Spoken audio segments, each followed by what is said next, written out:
Assalamualaikum warahmatullahi wabarakatuh. Apa kabar hari ini? Bu Emil harap kalian semua sehat selalu. Anak-anak, tak terasa liburan semester 1 telah usai.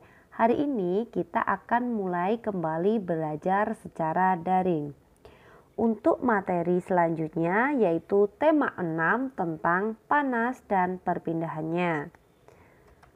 Pembelajaran 1 subtema 1 yaitu suhu dan kalor. Muatan pelajarannya terdiri dari bahasa Indonesia yaitu tentang teks eksplanasi dan IPA tentang sumber energi panas.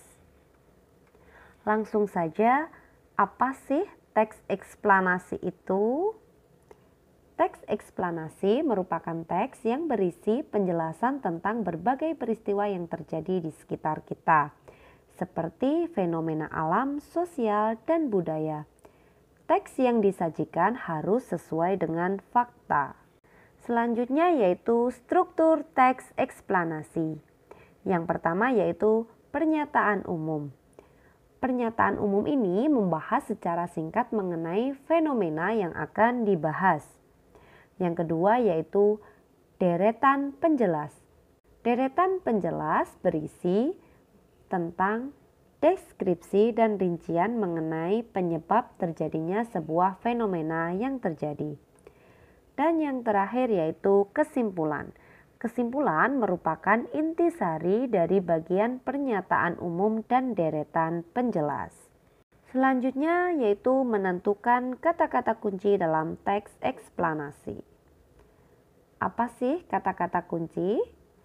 Kata-kata kunci adalah kata-kata yang penting dan sering muncul di dalam teks. Kata-kata kunci biasanya terdapat dalam judul dan isi teks. Dalam pencarian informasi, kata-kata kunci dapat diperluas atau dipersempit. Tujuannya agar informasi yang diperoleh tepat sasaran. Selanjutnya, menjawab pertanyaan-pertanyaan yang berkaitan dengan teks. Nah, setiap informasi yang diperoleh dapat menambah pengetahuan kita. Kalian dapat menemukan informasi penting dari teks dengan menjawab pokok-pokok pertanyaan. Kalian dapat menggunakan kata tanya apa, kapan, di mana, siapa, mengapa, dan bagaimana. Nah, perhatikan teks berikut. Kalor merupakan salah satu bentuk energi yang dapat berpindah dari benda yang bersuhu lebih tinggi ke benda yang bersuhu lebih rendah. Perpindahan kalor dapat terjadi karena adanya perbedaan suhu dalam benda. Kalor dapat menaikkan atau menurunkan suhu. Semakin besar kenaikan suhu, maka kalor yang diterima oleh benda semakin besar. Sebaliknya, jika semakin kecil kenaikan suhu, maka kalor yang diterima akan semakin sedikit. Nah, dari teks tersebut, ini teksnya sudah Ibu pindahkan ke samping. Di sini kita bisa mencari kata-kata kunci. Berdasarkan teks tersebut, kita akan mengetahui kata-kata yang sering diulang, yaitu kalor dan suhu. Maka kata kunci dari teks tersebut adalah kalor dan suhu. Selanjutnya kita coba untuk menjawab pertanyaan. Misalnya, apa yang dimaksud dengan kalor? Jawabannya, kalor merupakan salah satu bentuk energi yang dapat berpindah dari benda yang memiliki suhu lebih tinggi ke benda yang suhunya lebih rendah. Pertanyaan kedua, kapan kalor dapat berpindah? Jawabannya, kalor dapat berpindah ketika terjadi kenaikan suhu dalam benda. Selanjutnya yaitu tentang sumber energi panas. Nah, coba kalian perhatikan gambar di samping.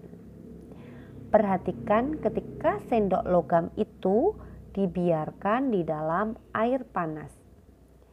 Coba kalian bayangkan, apa yang kalian rasakan jika kamu memegang gagang sendok seperti pada gambar tersebut? Tentu kamu akan dapat merasakan panas karena terjadi perpindahan panas atau kalor. Hal tersebut dikarenakan energi panas dari air berpindah ke sendok logam. Sumber energi panas yang digunakan dalam aktivitas tersebut adalah air panas.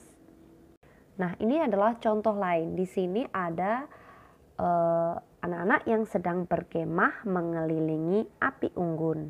Nah, di gambar ini api unggun adalah sumber energi panas. Ini bermanfaat untuk menghangatkan tubuh anak-anak ketika malam hari di perkemahan. Demikian materi dari Bu Emil. Semoga bermanfaat dan wassalamualaikum warahmatullahi wabarakatuh.